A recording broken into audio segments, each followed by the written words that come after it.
What's going on? We have a Xbox Series controller here that we are going to need to fix because we have stick drift right here on the left analog.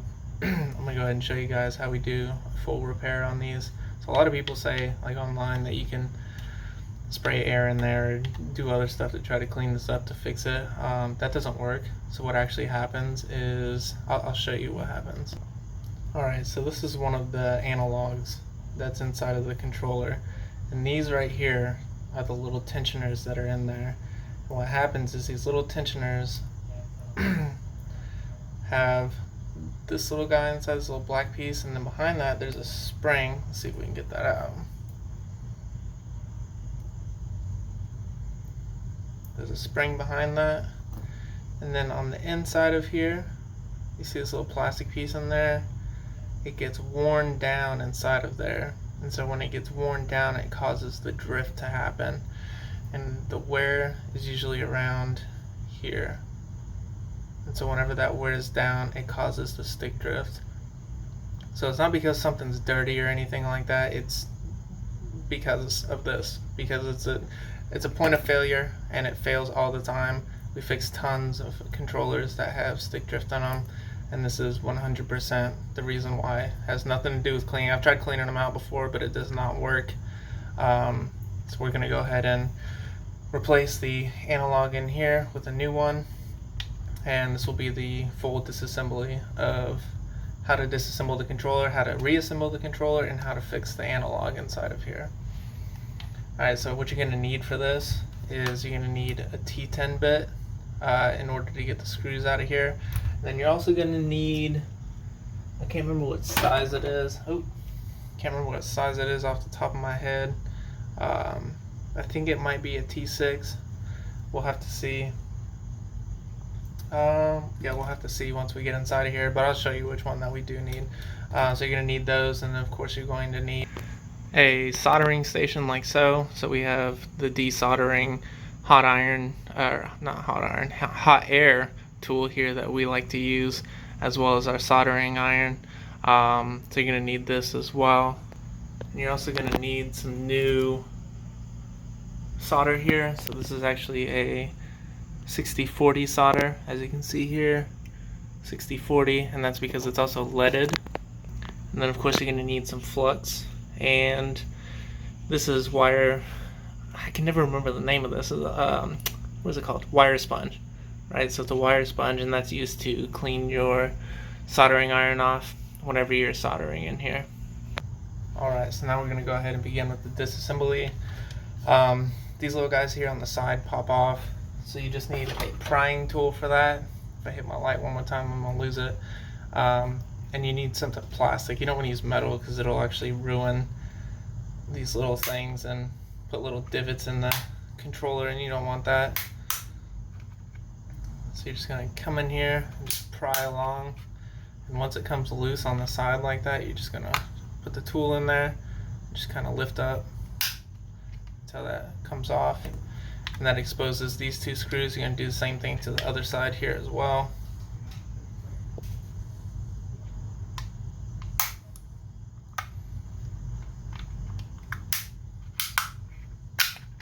Just pry that off the same way. And there's also one more screw that's actually in here, and you just want to like push around so you can feel where that screw is in there. So it's right in here. You can go ahead and break that tape around there with a little label there so we can see that screw. So now you have screw here, here, and down there. So now we're going to use our T10 bit there, and we're going to go ahead and unscrew these.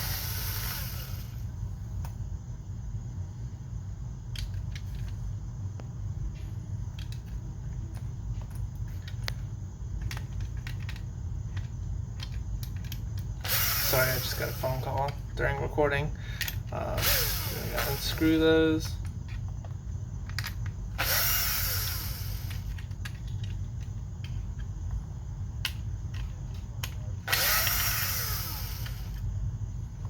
Alright, now that we have all of the screws unscrewed, we can start taking it apart. And now we should be able to just lift this faceplate off here. and we're gonna have to remove the bottom from the controller here. In order to do that, we just need to grab one of the sides and pull it up, and just pull the bottom away from the controller like so. And now this is the board that we're going to be dealing with. In order to get that off, you do have to take one of these off. I take both of them off because it's just easier to take both of them off. That way when it comes to soldering, I don't have to take it off again, because if you leave those on when you try to use the hot air or anything like that, it will actually melt those little analogs. So now we can take these two screws out here, and I believe that these are, yep, these are the T9H Bit that I showed earlier. So we're going to go ahead and unscrew those. And take both of those out. I don't know why this one's not. There it goes. And then we're going to need to take off these two cables right here. And I just use tweezers for this. You could use your fingers too. I just use tweezers because it's a little bit more careful than using my fingers. And you're just going to pop those off. Once you have those off, we're going to lay them back so that they're out of the way. And now we can go ahead and lift this up. There's a little connector inside of here that we're going to be lifting it up away from the board from. So now we lifted that up, and the little microphone guy just sits in here. Make sure you remember the way that that sits in there. It's very important in order for that to work, because it touches pads on the bottom here. So now we just need to pull this board out, and it is connected by all of these wires right here. So we're going to go ahead and desolder all of these wires so that we can replace the analog here. We are at the soldering station now. Whenever you desolder these wires, you want to remember the order that they go in. So on a Xbox controller like this, hang on a second. Okay, just remember the order that these wires go in. So on these Xbox controllers, it'll be gray, black, red, black on both sides.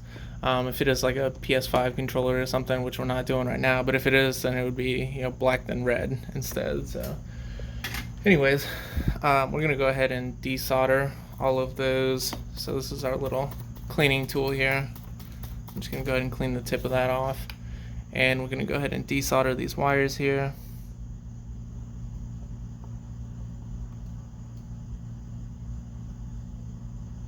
I use tweezers. You can use your fingers to do this, but I just prefer to use tweezers because, like I said, my fingers are a little funky. Fingers. I think I said fingers, right? Maybe I said tweezers. So yeah, we're just gonna desolder all of these. You just want to be careful not to knock off any components on this when you're desoldering it. Same thing as when you're heating it, you don't want to knock anything off. Alright, so now that we have this board separate, I have a stand that I use to hold this board in place. I'll go ahead and show you that real quick. This is a stand that I use. It's nothing fancy. It just, you can push it together, and then the spring kind of just holds it with pressure here in order to keep the board in place. So just remember, whenever you're replacing it, this is the right one and this is the left one here. So as you can see, this one's like sticking and stuff like that. It's not very good. They do stick forward if you push them too far forward, but this one's like kind of rough right here. And then like when it registers, it's registering like if you push up, it'll like go all the way up and stay up. And then if you push down, it won't go down for a little bit, but then it eventually goes down, and then it stays down even when the stick goes back. So that's how we know that this is worn out. So we're gonna go ahead and put some new solder on the back of this and solder that on there. Here, let me move that in together a little bit. Let's see. All right. So now we have that secured in there.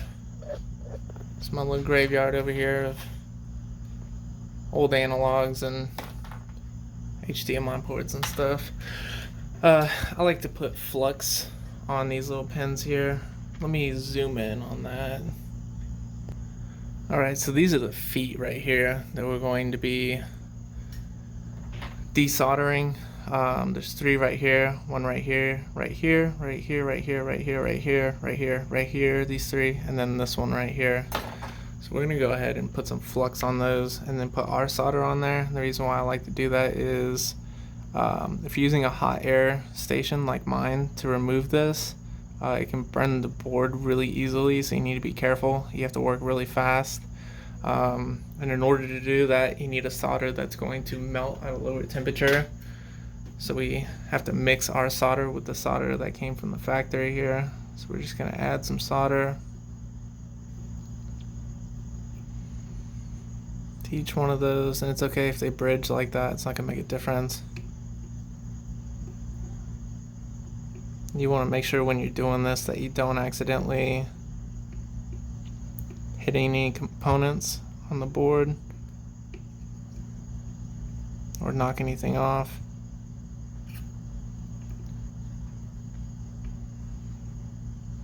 Alright, so now that we got solder on all of those, we can go ahead and take our hot air and we're going to start heating that up.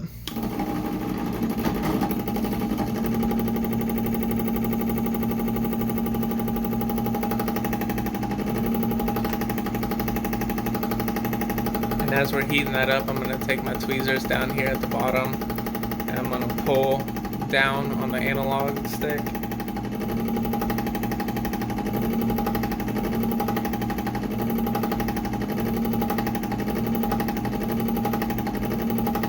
Yeah, let me see if I can get it at a better angle actually. Alright, so I'm going to be hanging on to this part down here with the tweezers, and I'm going to be pulling down on that as I heat this area up here.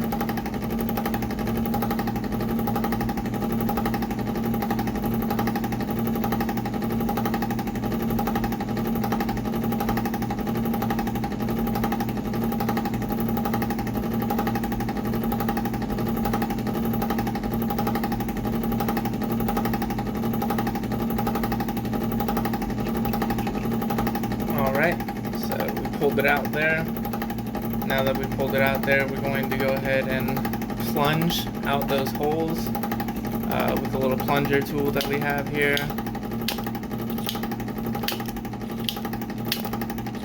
Alright, we're going to have to add some more heat to it. Now you can keep the heat kind of far away from it this time. Just add heat from the bottom. And you want to keep the heat away from it as much as you can, but still keeping the solder liquefied, because you don't want to burn the board.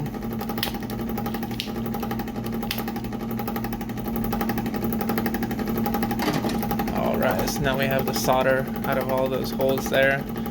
We didn't knock any of the components off. This one is really easy to knock off, this little tiny capacitor right there. And then this one's easy to move out of the way too, but looks like we got it pretty good.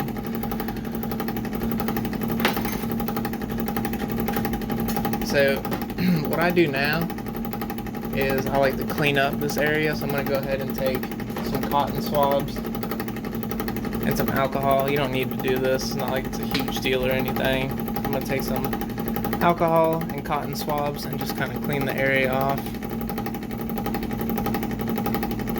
You don't need to do it so much on the bottom side, more so than on the top side. The top side is what you really want to clean off really good. I'm going to go ahead and do that. Alright, so we flip the board over. Now here on the top side, we want to make sure that everything is nice and clean. Sometimes when you take the port off, it'll like melt the plastic around these little holes here. You just want to make sure that there's no plastic around those holes. And again, be careful, you don't want to knock anything off, or you don't want to take a blade and scratch any of those trace points or anything like that.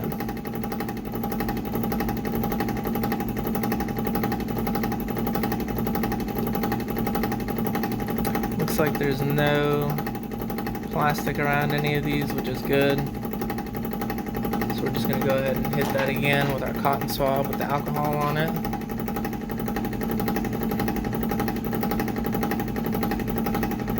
Clean all that. See, it looks like there's nothing on it, but there is stuff on it, so we're going to go ahead and clean that again.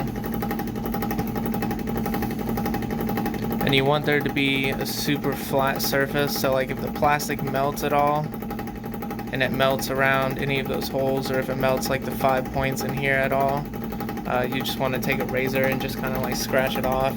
So normally they melt like 1, 2, 3, 4, 5 or something. You just want to take this in there and just scratch it, but make sure that you don't dig too deep on the board here. Alright, now that we got the area nice and prepped and clean, we can go ahead and put the new analog on there.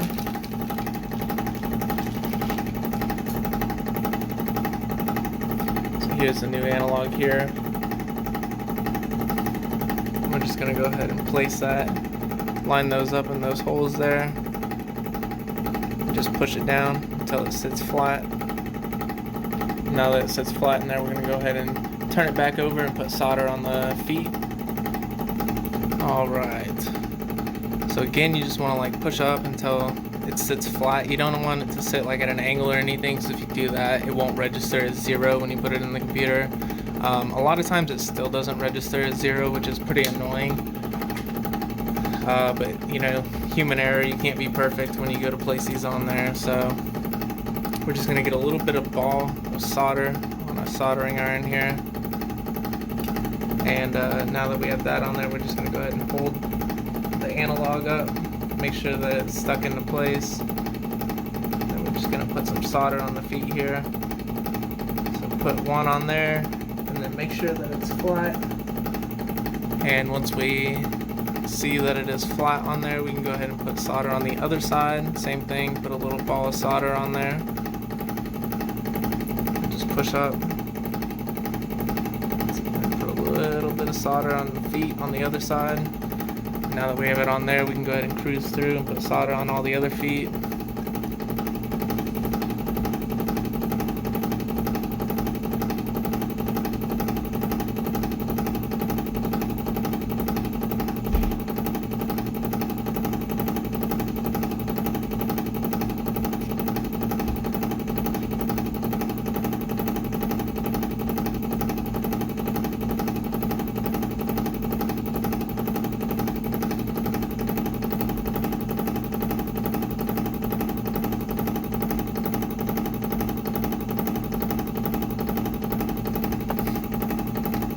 That little bit is globbing up there, that's alright. We just need to clean off the soldering iron and go back through and just kind of steal it.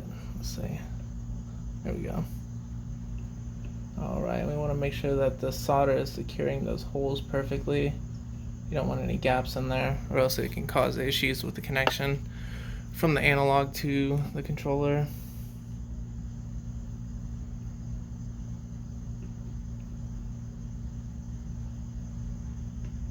Looks like it's all connected really well. That one just like stealing all the solder, you see that? I'm gonna put some solder right here too. This is just where those wires connect, and it looks like it sucks them off with a little plunging tool there. Alright, now that we have that installed, we can go ahead and put the controller back together.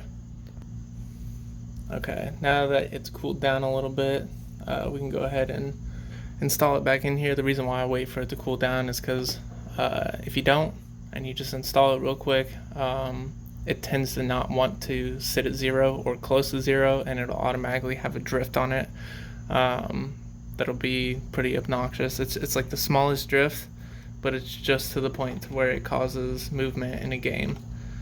So now we just need to lay this board in here. Then we're gonna go ahead and solder all those wires back on. So if we remember, it goes gray,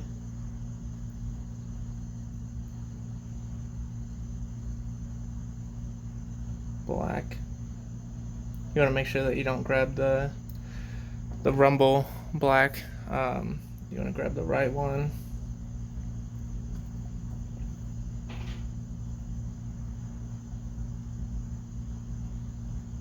Okay, I have too much solder here on my tip. I need to clean that off.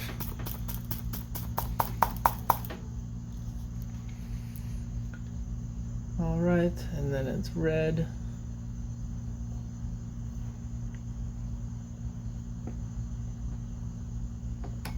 And then black again.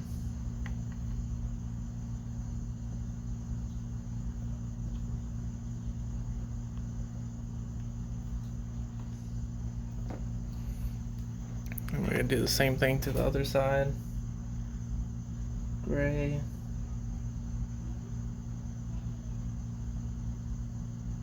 Can't stay still for some reason. There we go. Okay, let's try holding it at the front a little bit more. Gray, black.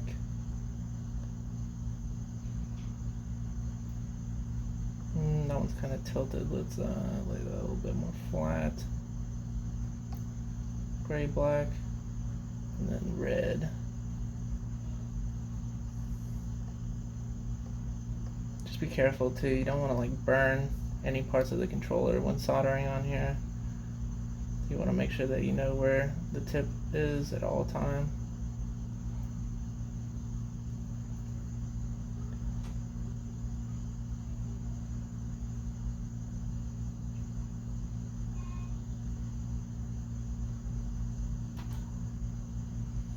Alright, now that we have all those wires secured in there, we can go ahead and start putting the controller back together.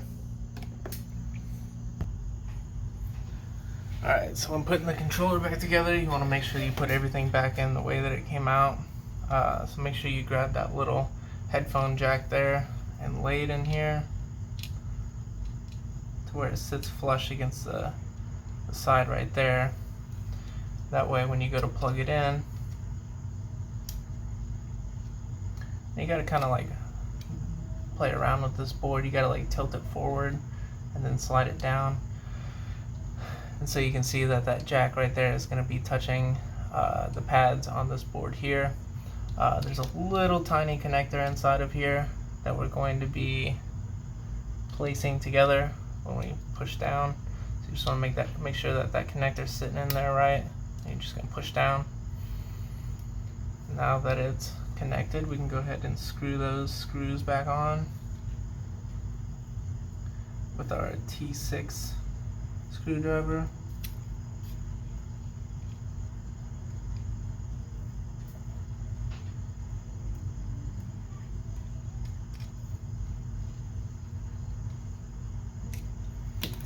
And we just want to push these down just to keep them out of the way when we install the put the rest of the controller together.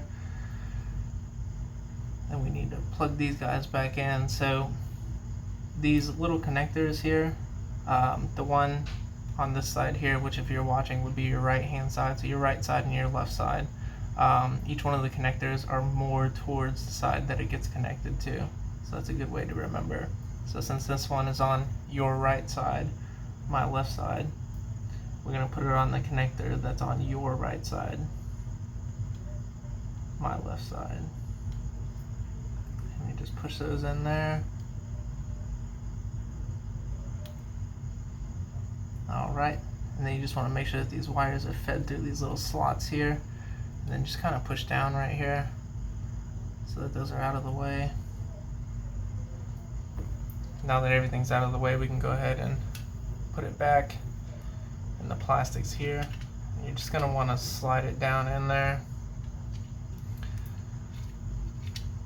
Make sure that these little, see, I already messed it up, I do this every time. Make sure that these little connectors where the batteries go are slid up inside of there.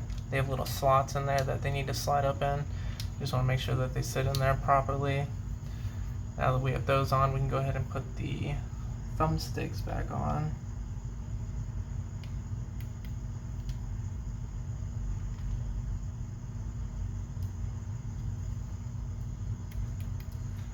And then we can place the top cover on it. Flip the controller back over and start screwing in all those screws again. I always start with the middle one, obviously to hold the controller together.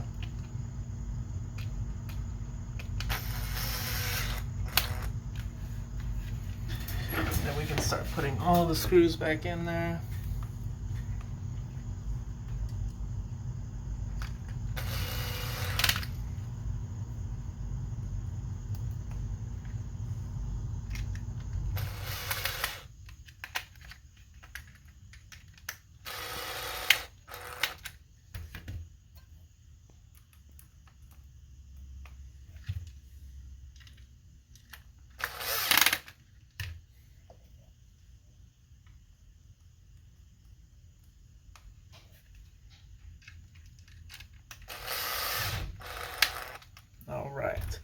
Now that we have all the screws back in there, we can go ahead and put the little handheld pieces on there.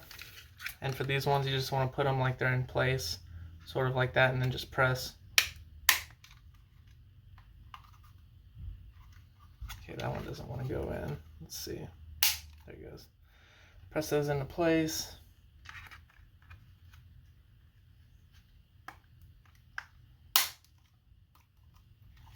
Alright, now the next step that we need to do is test it.